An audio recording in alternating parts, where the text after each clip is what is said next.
Thank you for coming today. Again, I'm Ron Freeman. I'm the sheriff of Forsyth County. Beside me is Detective Tim Connor, the lead investigator in this case. And I appreciate you being here because we need the public's help today. And we appreciate you being here to share this information. Give you a brief synopsis of what happened last night. Last night around 10 p.m., Forsyth County 911 received a phone call of what sounded like, from a complainant, what sounded like a baby crying. The complainant's local area residents heard the noise, went and investigated, saw what they thought was possibly a baby in the wood line, immediately notified 911. Deputies responded. When they arrived, they found a near full-term infant female who was in a plastic bag in the wood line along a roadway off Daves Creek Road in southeastern Forsyth County. Deputies immediately rendered first aid, checked on the baby. It was obvious that the baby was a newborn. We believe within hours that from our discovery that the baby had been born. The deputies rendered first aid.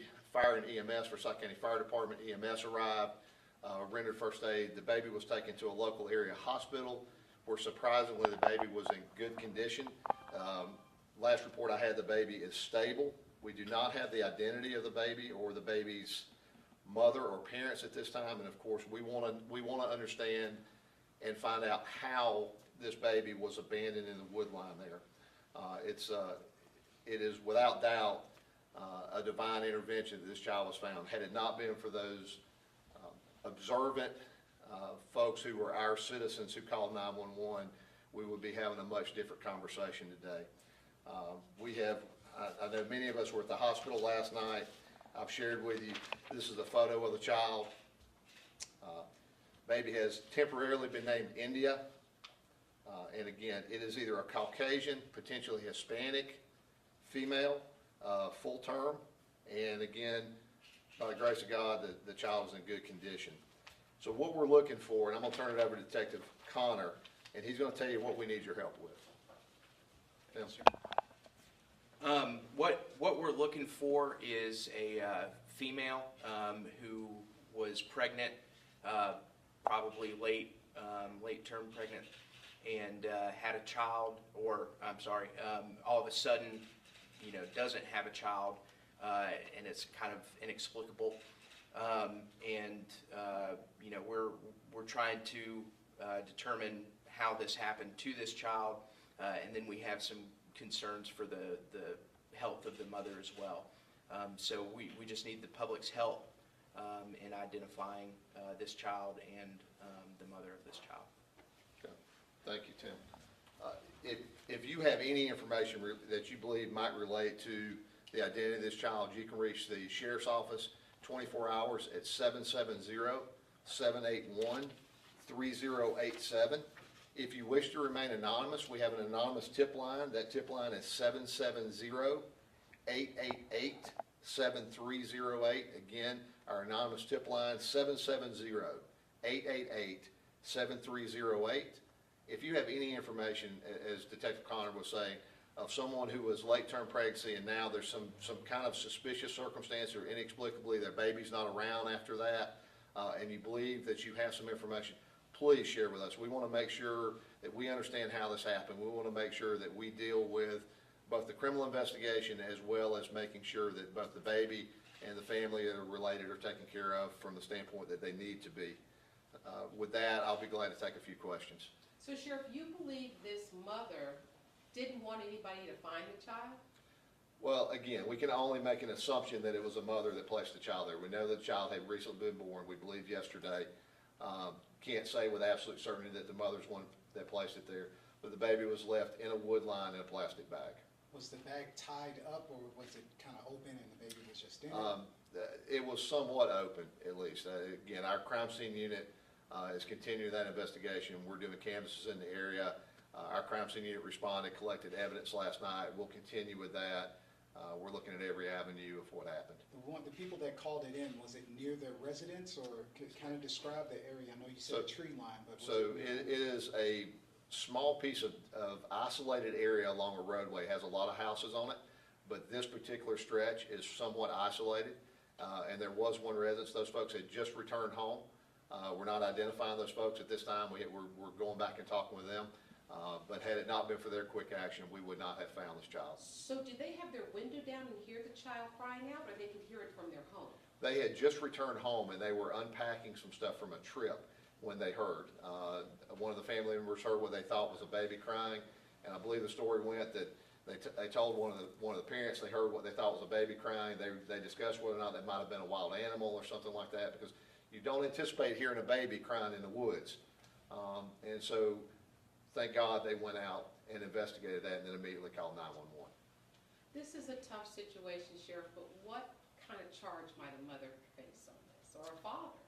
So there are a number of potential charges, from abandonment to cruelty to children in the first degree to other things. Again, until we find out what happened, we're not going to speculate on whether criminal charges would be placed or whether it's not. This is a great opportunity to talk about Georgia's safe haven law. Georgia's safe haven law allows a mother up to 30 days after the birth of an infant to drop that infant off at a hospital, a fire station, a police station, a sheriff's station, and as long as they turn it over to a person, a live human being, they cannot be charged with abandonment, cruelty to children. It is a way to make sure that a child like this is safely cared for. Georgia provided it. You got 30 days to do that, not to leave a baby in the woods. Who came up with the name India, and what's that about? So that was a local hospital who, baby Jane Doe was what we anticipate, but you know what? I was there with one of our captains and a number of deputies, and I think they all want to go adopt this child, and kind of they feel like it's one of theirs. And so I think the hospital staff felt the same way, and I think they wanted her to have a name, and I think it's fitting. Anything else? Do you have any leads on who this mother is or who this father is? At this time, no. We're early in the criminal investigation. We're less than 12 hours into this criminal investigation, or a little up more than 12 hours into this, and our entire criminal investigation division is dedicated to this one. Is this the kind of case you would use DNA to help you investigate?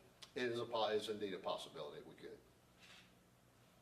And are other local hospitals in a metro area helping you with possibly looking at women who gave birth and things like that? Yeah, in cases like this, in cases where people are seriously hurt, or in a case like this, we often reach out to other area hospitals to see if maybe they have treated someone with a condition that might relate to this. Sheriff, what will happen to the child now? The child is in the custody of the Department of Family and Children's Services for the state of Georgia. They'll determine what's in the best interest for the child. Child is still in the hospital at an area hospital at this point in time, but at some point, again, I don't want to speak for DFACS, but at some point they'll take custody of this child until we're able to determine the identity of some familial identity, and they'll probably place the child in foster care. Anything else, ladies and gentlemen? Sheriff Freeman, are there any cameras in the area? Any surveillance? We're doing another neighborhood canvass today. It was obviously last night was nighttime. It was raining. That's one of the other things. Unfortunately, the weather conditions were bad last night, so it is, again, a divine intervention. We found this child. But we'll be going back and looking at everything that we can that might have any kind of cameras. But unfortunately, this is somewhat of an isolated area. The baby, was it found, or was she found with like a baby blanket, anything like that, or was it just a bag? Tim, I don't believe so. No, No. sir. It was inside of a plastic shopping bag, Nothing else? nothing else. Like a Walmart bag or? Yeah, if you want to use, wouldn't say that store name, but Not that store, yes. but Yeah, a a bag. plastic grocery bag that we're familiar with. It was what the child was found in. So you know the name of the store, you just don't want to share it? Correct. Was the umbilical cord still attached? Are there any indications it was born there, or was it? That's still part of the crime scene we're doing, but there were indications that the child had very recently been born. So there are certain things, of course, we're not going to talk about at this point in the investigation, but there were indications the child had, possibly within hours, had been born. But certainly we believe with yesterday, and probably late yesterday, the child was born. Maybe in the woods, or was brought to the woods? We haven't concluded that at this point. That's not one we want to talk about at this point. Did you find anything else in that area? Our crime scene unit is continuing that search again today in the daytime. Anytime we do that, we pick up trash, we pick up anything else we find. It could or could not be related, but if we found, for instance, a piece of paper, we would take that piece of paper and it may or may not be, or a plastic bottle, or a beer bottle, or whatever the case would be, just in case that it might have a fingerprint or something like that that could be related to the case. So we collect evidence, period. Oftentimes when we do that, we find that it has nothing to do with the case, but yeah, they'll take anything that was in the area. In your line of work, you see a lot of things and totally random, but with this, I know this has to touch you sometimes. Yeah, there were, as I said, there were a lot of deputies there last night, and most of us are fathers ourselves. And fathers or mothers ourselves, and there was a lot of angst last night about the condition of this child and to make sure that she was okay, and a lot of gratitude that she turned out to be. So in 32 years, it's the first one I've had of an abandoned child in this manner. So we're gonna dedicate the resources it takes to be able to find who's responsible for this and why this happened. Has anything like this happened in this area before? Not that I recall in my 30-plus years here. And you've been with the sheriff's office for 32 years? I've been here for a little over 30 years. So from that side, again, as we get some additional information, I'll look for another update for you. If we make a break in the case, once we get to that point, we'll notify you and do that.